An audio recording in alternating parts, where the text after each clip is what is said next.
अजी आज भी शहर से कोई काम नहीं मिला है ना? अच्छा चिंता मत करो, मैंने थोड़ा सा अनाज बचा कर रखा है, रात का खाना बन जाएगा। कब तक इंतजार सुधा? ये सूखा खेत हमें कुछ नहीं देगा। हमने पिछली बार भी खेत के कागजात साहूकार के पास गिरवी रखे थे, इस उम्मीद में कि अगली फसल अच्छी होगी। मैं कितनी भी मेहनत करूं, हमेशा गरीबी ही मिलती है। मैं अब इस गरीबी से तंग आ गया हूं। मुझे लगता है मेहनत सिर्फ बेवकूफों का काम है। जो बेईमान है वही इस दुनिया में चैन से सोता है। अभी वे अपनी निराशा में डूबे ही थे कि घर के बाहर गांव के सबसे धनी और सबसे कठोर व्यक्ति साहूकार धनपत राय खड़े थे। उनका मोटा शरीर, सोने की मोटी चैन और चेहरे पर हमेशा बनी रहने वाली क्रूर मुस्कान दूर से ही भय पैदा करती थी। उनकी चाल में पैसे का अहंकार था और उनकी हर सांस में ब्याज की महक थी। उनके साथ दो मजबूत लठैत भी थे, जिनकी आंखों में कोई भावना नहीं थी, सिर्फ साहूकार की आज्ञा का पालन करने का दृढ़ संकल्प था। साहूकार ने दरवाजा खोला और बिना किसी शिष्टाचार के सीधा सवाल दाग दिया। श्याम, मेरा 10,000 कहाँ है? मुझे ब्याज के साथ 1 हफ्ते में वापस चाहिए, वरना मैं तुम्हारा यह छोटा सा घर भी जब्त कर लूंगा। साहूकार जी, थोड़ी मोहलत दे दीजिए, मैं आपके पैसे लौटा दूंगा। मोहलत? मैं यहाँ धर्मशाला खोलकर नहीं बैठा हूँ, मैं यहाँ भीख मांगने नहीं आया हूँ। श्याम, ये मेरा पैसा है, मुझे बहाने नहीं मेरा पैसा चाहिए। मुझे ब्याज समेत 12,000 चाहिए, और वह भी सिर्फ 3 दिन में। तुम जानते हो ना, मैंने तुम्हारे घर और खेत के कागजात अपने पास रखे हैं। साहूकार जी, 3 दिन में तो संभव नहीं है, खेत सूख गया है। मैंने शहर में काम ढूंढा पर कहीं भी काम नहीं मिला। आप मुझे 1 महीने की मोहलत दे दीजिए, मैं वादा करता हूं मैं आपके पैसे कुछ भी करके चुकाऊंगा। यह मेरा अंतिम वादा है। तुम्हारे वादे मेरे लिए कूड़े का ढेर है। 8 महीने बाद तुम घर बेचकर भी पैसा नहीं दे पाओगे। सुनो, अगर 3 दिन में मेरा पैसा नहीं आया तो मैं तुम्हारे घर का एक एक ईंट, तुम्हारी पत्नी के गहने सब नीलाम करवा दूंगा और कोई तुम्हें बचाने नहीं आएगा। तुम्हारे घर के सामने मैं खुद ढोल बजवाऊंगा और सब कुछ ले जाऊंगा। तुम सिर्फ एक मिसाल बनोगे उन लोगों के लिए जो सोचते हैं कि वे मुझे चुना लगा सकते हैं। साहूकार ने अपनी पूरी क्रूरता उड़ेल दी और अपने लठैतों के साथ अकड़कर चला गया।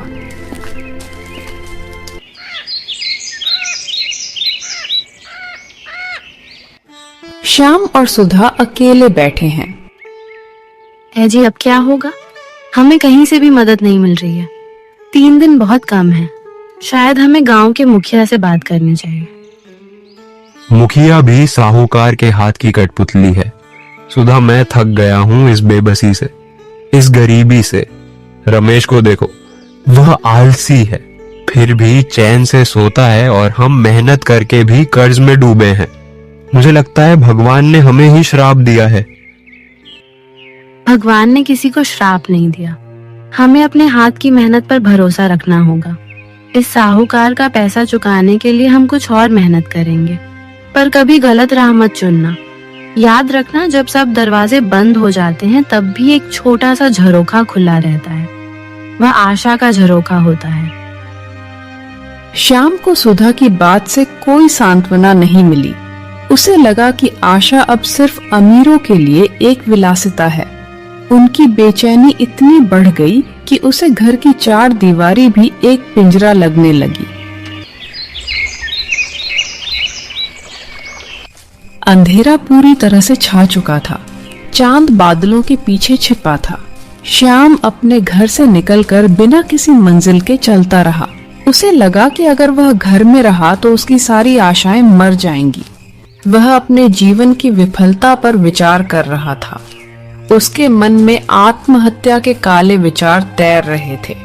वह चलते चलते घने भयानक जंगल के बीच पहुंच जाता है। तभी उसकी नजर एक विशाल वृक्ष के नीचे बैठे हुए एक बुजुर्ग साधु पर पड़ती है, जो शांत मुद्रा में बैठे हैं। उनकी देह से एक अजीब सा तेज निकल रहा था, जो चांदनी में और भी ज्यादा दमक रहा था। उनकी सफेद दाढ़ी और जटाएं हवा में धीरे धीरे हिल रही थीं। साधु की उपस्थिति में एक अलौकिक शांति थी।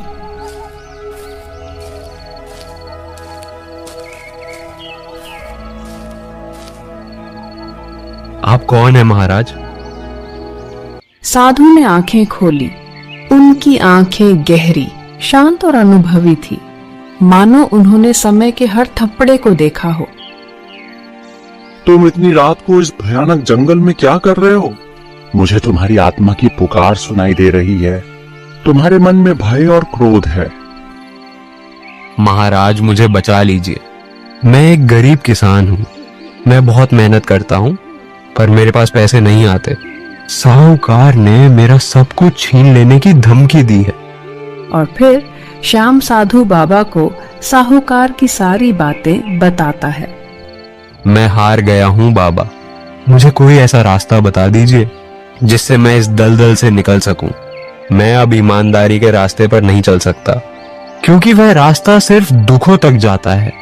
मुझे लगता है कि इस दुनिया में जीतने के लिए कुछ गलत करना जरूरी है।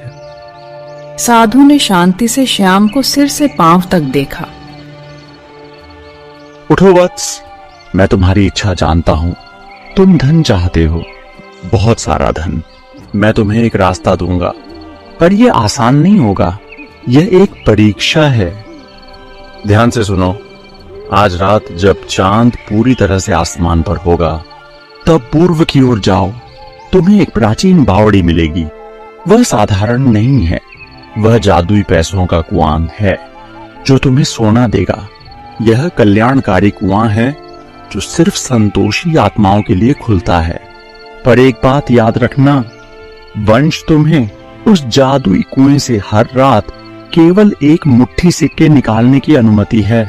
अगर तुमने लालच किया और एक मुट्ठी से ज्यादा सिक्के लेने की कोशिश की, तो कुआं हमेशा के लिए सूख जाएगा।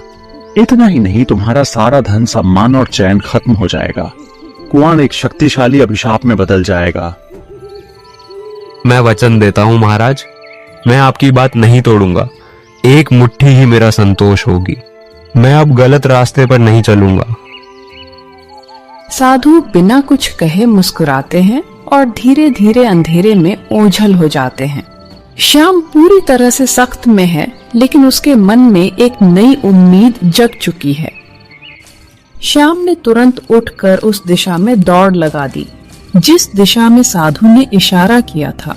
उसे लगा कि जैसे उसे एक नया जीवन दान मिला हो।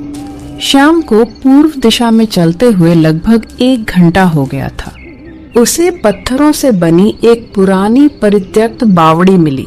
उस बावड़ी के पत्थर इतने पुराने थे कि उन पर काई जम गई थी, लेकिन फिर भी वे मजबूत थे। हवा में मिट्टी की पुरानी महक के साथ एक हल्की मीठी खुशबू भी महसूस हुई, मानो जमीन के नीचे कोई बहुमूल्य चीज छिपी हो। श्याम ने रस्सी का सहारा लेकर कुएं में झांका। मशाल की हल्की रोशनी में उसे वह अविश्वसनीय दृश्य दिखा। कुएं के तल में सचमुच सोने के सिक्कों का एक विशाल ढेर जगमगा रहा है। वह सिक्के इतने शुद्ध थे कि श्याम ने अपनी पूरी जिंदगी में ऐसा सोना नहीं देखा था। यह तो अविश्वसनीय है। साधु बाबा ने सच कहा था। यह साक्षात वरदान है। श्याम साधु की चेतावनी याद करता है। वह सावधानी से केवल अपनी मुट्ठी में जितने सिक्के आते हैं उतने भर लेता है और बाहर निकालता है। वह सिक्कों को चूमता है और तेजी से घर की ओर भागता है।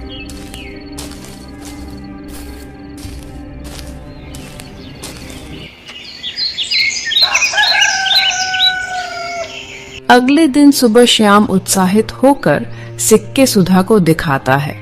सुधा की आंखें खुली की खुली रह गईं। हे भगवान, इतने सारे सिक्के! यह असली है। पर श्याम, तुम पर यकीन नहीं हो रहा। ये सिक्के तुम कहाँ से लाए हो श्याम? श्याम ने सुधा को सारी कहानी सुनाई। साधु से लेकर जादुई कुएं तक की और सबसे महत्वपूर्ण शर्त के बारे में भी बताया। मैंने कुछ गलत नहीं किया सुधा। यह एक जादुई खजाना है जो हमें गरीबी से बाहर निकालेगा, पर हमें साधु की शर्त याद रखनी होगी। हर रात केवल एक मुट्ठी। हमें बहुत सावधान रहना होगा श्याम। यह दौलत जितनी तेजी से आई है उतनी ही तेजी से जा भी सकती है। मैं बस यही चाहती हूँ कि तुम नैतिकता की सीमा मत लांघना। संतोष ही हमारी सबसे बड़ी दौलत है। और श्याम ऐसे ही हर रोज करता रहा। हर रात में एक मुट्ठी सिक्के निकालता रहा।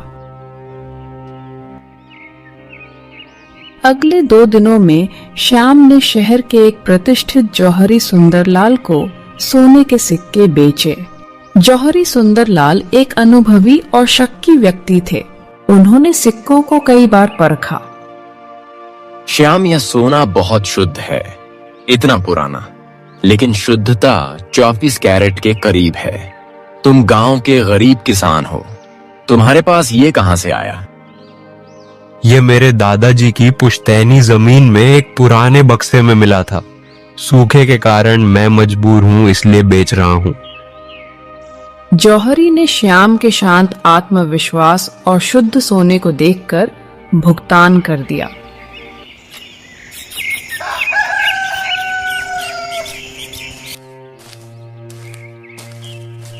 अगले दिन श्याम साहूकार का सारा कर्ज चुकाता है।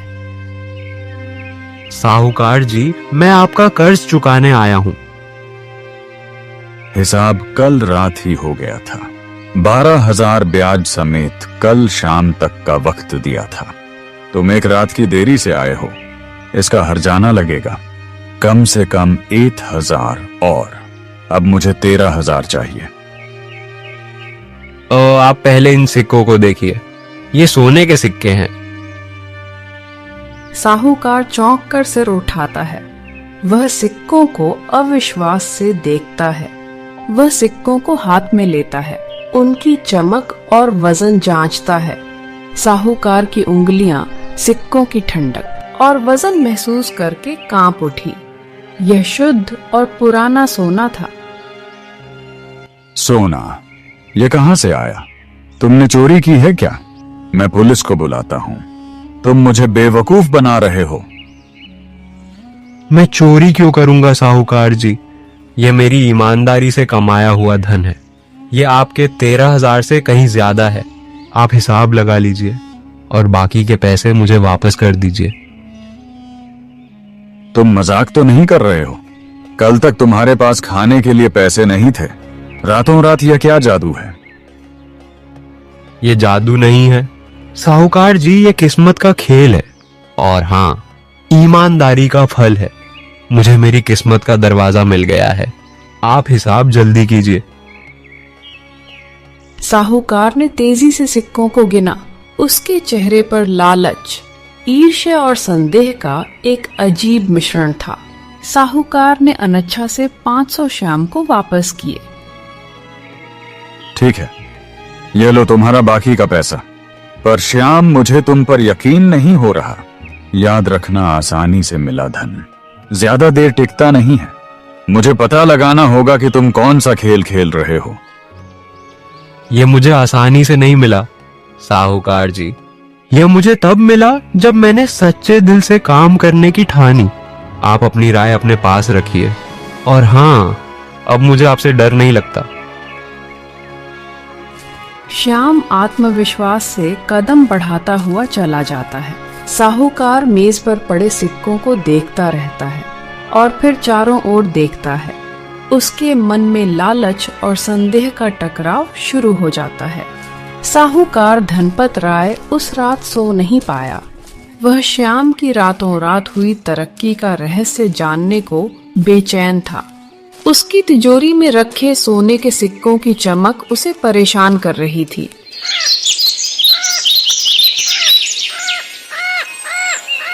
श्याम और सुधा सुख चैन की जिंदगी जीने लगते हैं।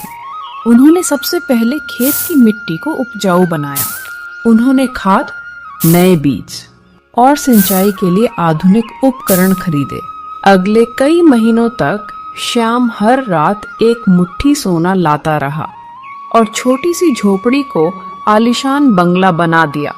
उन्होंने सबसे पहले एक जोड़ी स्वस्थ बैल खरीदे और खेत में दिन रात काम करना शुरू कर दिया। उसके काम में अब कोई थकान नहीं थी, बल्कि एक नया उत्साह था। श्याम ने अपनी खेती के तरीकों को सुधारा। श्याम ने अपनी तरक्की का उपयोग सिर्फ अपने लिए नहीं किया, उसने गांव के अन्य किसानों को भी सस्ती दरों पर खाद और बीज उपलब्ध कराए। धीरे धीरे गांव में श्याम का सम्मान बढ़ने लगा। जहां पहले लोग उसे गरीब और हारा हुआ मानते थे, वहीं अब वह एक सफल सिद्धांतवादी किसान के रूप में जाना जाता है। श्याम की ईमानदारी तो देखो। साहूकार ने तो हमें निचोड़ लिया था, पर श्याम ने हमें आधे दाम पर बेच दिए। भगवान उसे और दे। हाँ, और उसका खेत देखो, सूखा खत्म होते ही उसकी फसल सबसे पहले लहलहाने लगी। मेहनत इसे कहते हैं।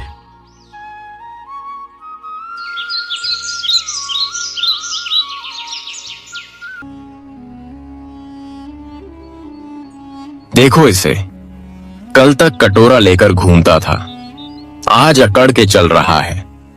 जरूर कोई गलत काम किया है। इतना पैसा तो कोई भी मेहनत से नहीं कमा सकता।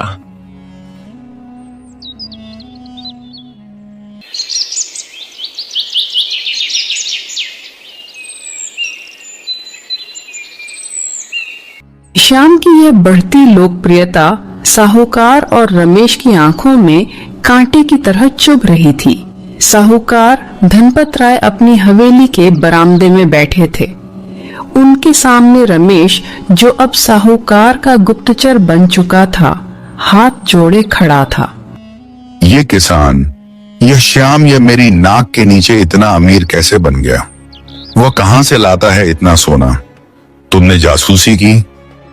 साहूकार जी, मैं दिन भर उसके पीछे रहता हूं। वह कोई काम नहीं करता। वह सिर्फ खेत में काम करता है और रात में वह गांव से बाहर पूरब की ओर जाता है और 1 घंटे बाद वापस आ जाता है। उसके हाथ में हमेशा एक कपड़ा बंधा होता है। पूरब की ओर? वहां क्या है? शमशान घाट या कोई मंदिर? वहां एक पुराना सूखा कुआं है साहूकार जी। वह बरगद के पेड़ से थोड़ा आगे है। सब लोग उसे शापित मानते हैं। शापित कुआं, और वह शापित कुआं सोना उगलता है। पागल जरूर यह कहीं से चोरी करके लाता है या फिर कोई काला जादू करता है। आज रात तुम मेरे साथ चलोगे। हम देखेंगे कि यह गरीब किसान कहां से धन लाता है। जी साहूकार जी, जो हुक्म। उसी रात श्याम के घर से निकलने के बाद साहूकार और रमेश छिपकर उसका पीछा करते हैं। श्याम दबे पांव बरगद के पेड़ से आगे पूरब की ओर उस प्राचीन बावड़ी के पास पहुंचता है। साहूकार और रमेश झाड़ियों में छिपकर देख रहे हैं। श्याम ने रस्सी का उपयोग करके कुएं में उतरना शुरू किया। देखा साहूकार जी, मैंने कहा था ना, यह तो सच में कुएं के अंदर जा रहा है। पागल है क्या? चुप, मुझे देखने दे। थोड़ी देर बाद श्याम कुएं से बाहर निकलता है। साहूकार और रमेश की आंखें खुली रह गईं जब उन्होंने देखा कि श्याम ने अपने कपड़े में बंधे सिक्कों को अपने हाथ से छुआ और फिर उसे अपनी जेब में डाल दिया। श्याम वापस चला गया।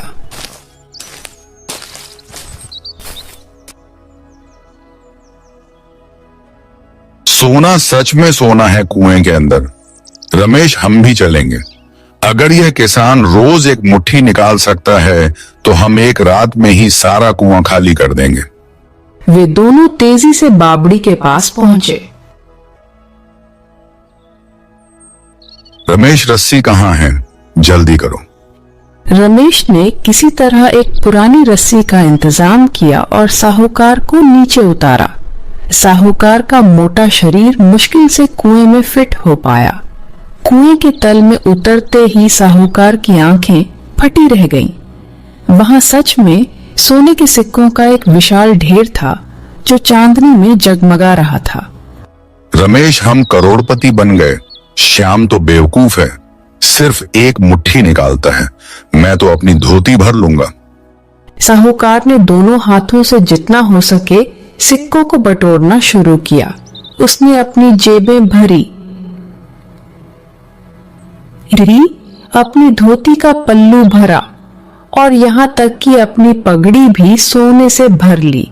साहूकार जैसे ही लबालब सिक्कों से भरकर ऊपर चढ़ने लगा, कुएं के अंदर एक अजीब भयानक गूंज हुई। लोभी आत्मा, यह कुआं तुम्हारी अशुद्ध इच्छाओं का सेवक नहीं है। यह केवल संतोषी आत्माओं के लिए खुलता है। साहूकार घबरा गया। क्या हुआ? ये कैसी आवाज? कौन बोल रहा है? जैसे ही साहूकार ने कुएं की मुंडेर पार की, उसके हाथों में पकड़े हुए सारे सोने के सिक्के अचानक जोर से धक उठे। सोने के सिक्के झलकर राख बन जाते हैं और साहूकार की धोती जल जाती है। साहूकार ने दर्द से चिल्लाते हुए उन सिक्कों को नीचे फेंक दिया। सिक्के जमीन पर गिरे और तुरंत झलकर काली बदबूदार राख में बदल गए। साहूकार ने देखा कि उसके शरीर पर जहां जहां सिक्कों का स्पर्श हुआ था वहां फफोले पड़ गए थे। राख, यह क्या जादू है? साहूकार जी, मैंने कहा था शापित कुआं है। यह सिर्फ श्याम को ही सोने के सिक्के क्यों देता है? यह शापित नहीं है रमेश, यह उस किसान का कोई टोटका है।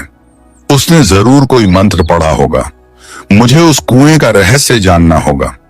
यह सोना अगर मेरा नहीं हो सकता तो उस किसान का भी नहीं रहेगा। यह घटना साहूकार के लालच को कम करने की बजाय उसके क्रोध और ईर्ष्या को और बढ़ा गई। वह अब श्याम की बर्बादी चाहता था, न कि सिर्फ उसका पैसा। उसी रात श्याम अपनी तिजोरी के सामने बैठा था। सिक्कों का ढेर उसे अब छोटा लगने लगा था। उसका मन जो पहले एक मुट्ठी सोना पाकर शांत हो जाता था, अब बेचैन रहने लगा था। हमने कर्ज चुका दिया, खेत खरीद लिया, लेकिन यह तो बस शुरुआत है। रमेश का बड़ा घर है, मुझे उससे बड़ा घर चाहिए। शहर में एक फैक्ट्री डालनी है। अगर मैं 10 मुट्ठी सोने के सिक्के निकाल लूं तो 10 दिन का काम एक रात में हो जाएगा। श्याम उठकर कमरे में टहलने लगा। उसकी नजर रसोई में रखे एक बड़े तांबे के लोटे पर पड़ी। साधु ने एक मुट्ठी कहा था, यह मेरे हाथ की मुट्ठी थी।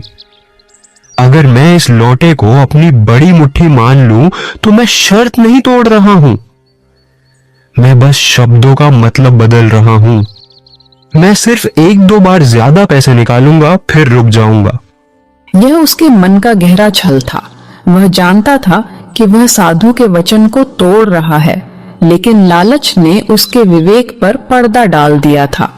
उसने रसोई से एक बड़ा तांबे का लोटा उठाया।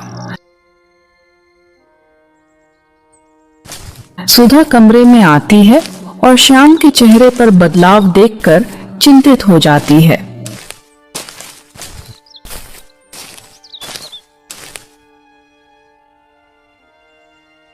जी आप बेचैन लग रहे हो।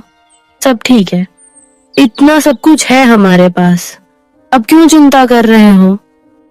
इतना धन, इतना सम्मान, क्या ये काफी नहीं है? चिंता नहीं। सुधा, मैं बड़े सपने देख रहा हूं, हतामता हूं।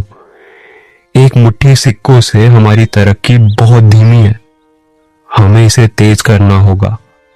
मैं सोच रहा हूं आज मैं एक मुट्ठी से थोड़ा ज्यादा निकालूंगा। ये वही लालच है जिसके बारे में मैंने तुम्हें चेताया था। साधु की शर्त को मत भूलो, उन्होंने कहा था। अगर तुमने लालच किया तो कुआं सूख जाएगा। उस कुएं के पास अपनी ईमानदारी को गिरवी मत रखना। ईमानदारी से तो हम अब तक कर्ज में सड़ रहे होते। तुम मुझे बड़ा आदमी बनते नहीं देखना चाहती। यह मौका दोबारा नहीं मिलेगा। मैं सिर्फ एक आध बार ज्यादा पैसे निकालूंगा, फिर रुक जाऊंगा। ऐसे किसी को क्या ही पता चलेगा।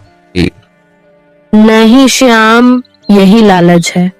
एक मुट्ठी सोना तुम्हें राजा बना सकता है, लेकिन अगर तुम लालच करोगे तो वह तुम्हें भिखारी बना देगा। साधु का वचन मत भूलो। एक मुट्ठी ही तुम्हारे लिए संतोष की सीमा है, उस सीमा को मत तोड़ो। श्याम सुधा की बात अनसुनी कर देता है। उसके मन में लालच जीत जाता है। वह लौटा लेकर अंधेरे में कुएं की ओर निकल जाता है। श्याम वही बाबड़ी के पास पहुंचता है। वह डरता है, लेकिन लालच उसे आगे धकेलता है। बस आज की रात, कल से मैं फिर से एक मुट्ठी निकालूंगा। श्याम कुएं के अंदर लौटा ले उतरा। उसने लौटे को सोने के सिक्कों से भर लिया, जितना ज्यादा हो सके। जैसे ही उसने लौटा भरा, जमीन जोर से कांप उठी। आकाश में बिजली कड़कने लगी। लालची मानव, तुमने मेरी शर्त तोड़ी। तुमने अपनी प्रतिज्ञा को सोने के चंद सिक्कों के लिए बेच दिया। तुमने अपने संतोष का अपमान किया। अब तुम मेरी शक्ति का सही रूप देखोगे। श्याम डर से कांप गया। उसके हाथ से लौटा छूट गया। लौटा जमीन पर गिरा और लौटे के सारे सिक्के तुरंत बदबूदार भूरे पत्थरों में बदल गए। नहीं, ये क्या हो रहा है? ये सब पत्थर बन गया। ये नहीं हो सकता। अचानक कुएं के अंदर का पानी उबलने लगता है। सोने के सिक्कों की जगह कीचड़, गंदी राख और जहरीली मिट्टी तेजी से बाहर उछलने लगती है। उसका नया घर अचानक जजर और बदहाल दिखने लगता है। उसके सारे खेत की मिट्टी बंजर और कठोर हो जाती है। नहीं, यह नहीं हो सकता। हे भगवान, यह क्या हो गया? यह अभिशाप है। मैंने अपनी खुद की कब्र खो दी। मैंने सुधा की बात नहीं मानी। श्याम तेजी से भागकर घर आता है। सुधा घर के बाहर खड़ी है। वह सब देख चुकी है। पूरा घर कीचड़ से सना हुआ है।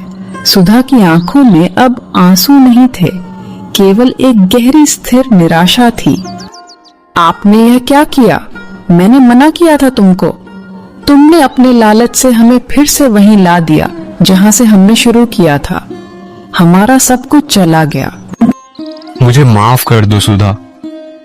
मैं उस धन की चमक में अंधा हो गया था। मैं भूल गया था कि लालच की मुट्ठी कभी खाली नहीं रहती। वह हमेशा दुख और बर्बादी से भरी रहती है। मैं साहूकार से भी ज्यादा लालची हो गया था। अगले दिन सुबह गांव में हंगामा है। रमेश और गांव वाले श्याम की बर्बादी देखकर हंस रहे हैं। साहूकार धनपत राय अपनी जीत पर खुश है।